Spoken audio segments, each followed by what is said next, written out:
ઉષ્મા નામનો પાઠ ભણીએ છીએ.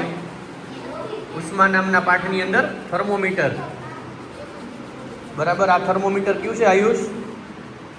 આનું નામ શું છે થર્મોમીટરનું? Okay, ડોક્ટરનું thermometer. તો આવા કેટલા થર્મોમીટર છે? બે. ક્યાં ક્યાં?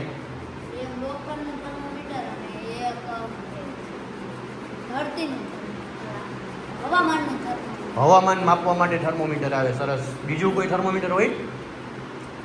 કોઈ થર્મોમીટર હોય બીજું? કોઈને આવડે? પ્રયોગશાળાનું થર્મોમીટર. ઓકે, આમાં ને એમાં ફેર શું હોય? જો આ થર્મોમીટર કેવડું છે? 0 થી આમાં 0 થી 100 હોય. તાપમાન માપો તો શું છે એનું તાપમાન?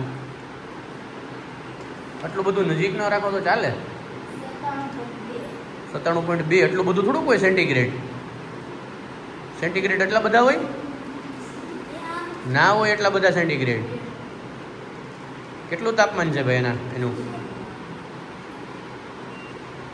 કેટલું તાપમાન છે સેન્ટીગ્રેડ? છે કે પાછળ શું છે? સી છે કે એફ છે? એની પાછળ એ માપ છે, એની પાછળ એનો એકમ શું છે? એફ એટલે શું થાય? ભૂલી ગયા? શું થાય? સી એટલે સેન્ટીગ્રેડ, એફ એટલે ફેરનહીટ. હા, ફેરનહીટનું મૂલ્ય વધારે હોય સેન્ટીગ્રેડ કરતાં. ઓકે, હાલો બીજાનું શરીરનું તાપમાન માપો. એ ઇન્ફ્રારેડ છે. ઇન્ફ્રારેડ એટલે શું થાય? એમાંથી કિરણો નીકળશે અને સામેવાળાના શરીર સાથે ભટકાઈને પાછા આવે, બરાબર. એટલે એનું તાપમાન ખબર પડે. કેટલું છે? દબાવો, કાંઈ વાંધો નહીં. એ બેટરી ઉપર હાલતા હોય. આપણે વિદ્યુતના પાઠમાં ભણ્યા ને, સૂકા કોષ ઉપર હાલતું હોય.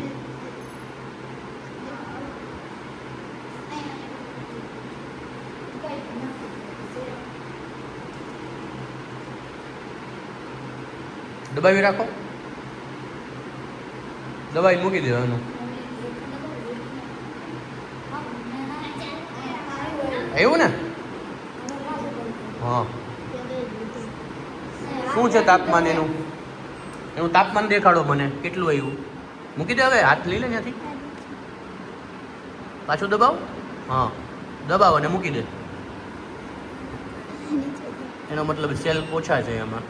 96.7 છે કે 1 છે? એ ફેરનહીટ છે.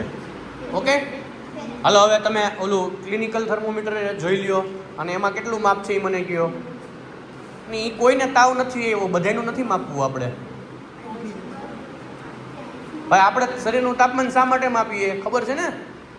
શરીરનું તાપમાન માપીને ફાયદો શું થાય? હા, શરીરનું તાપમાન માપીએ તો ખબર પડે કે આને તાવ આવ્યો છે કે નથી આવ્યો. તાવ આવ્યો છે એ થર્મોમીટરથી કેમ ખબર પડે રોનક? કે આ વ્યક્તિને તાવ છે એ ખબર કેમ પડે? એનું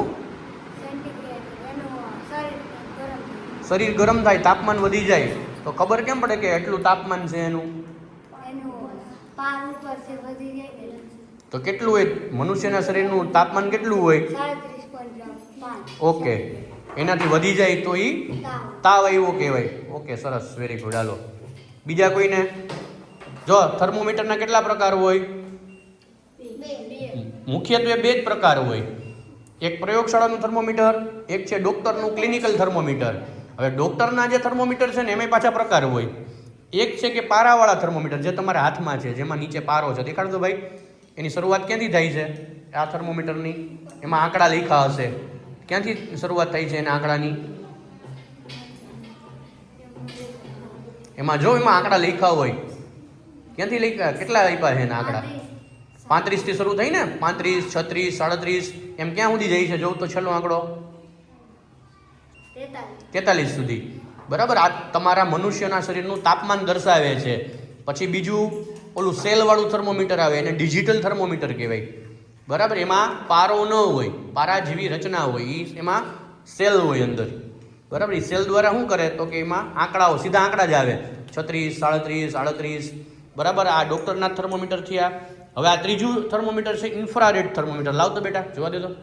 આ ઇન્ફ્રારેડ થર્મોમીટર છે એ શું કરે? આનું કામ, આમાં પારો નથી હોતો. આની અંદર શું હોય તો કે આની અંદર એક પ્રકારના કિરણો છે એ એમાંથી નીકળે અને એ જે તે સપાટી સુધી જાય, બરાબર. એ સપાટી મનુષ્યની સપાટી પણ, મનુષ્યના શરીરની સપાટી પણ હોઈ શકે, અથવા તો કોઈ ધાતુ છે અથવા તો અધાતુ છે, તો એની સાથે ભટકાઈને પણ પાછા આવે. બરાબર, એટલે આ છે એ પાણીનું તાપમાન એ માપી શકે. કોઈ આપણે ભજીયા કરતા હોય તો તેલ એકદમ ગરમ હોય તો આ તેલનું તાપમાન આનાથી માપી શકાય. મનુષ્યના શરીરનું તાપમાન, પાણીનું તાપમાન, તેલનું તાપમાન, અથવા તો બીજું કોઈ કયું તાપમાન આપણે માપી શકીએ? આપણે કયા તાપમાનની જરૂર પડે? હા, દાખલા હવામાં કોઈ તાપમાન છે તો એ માપી શકાય.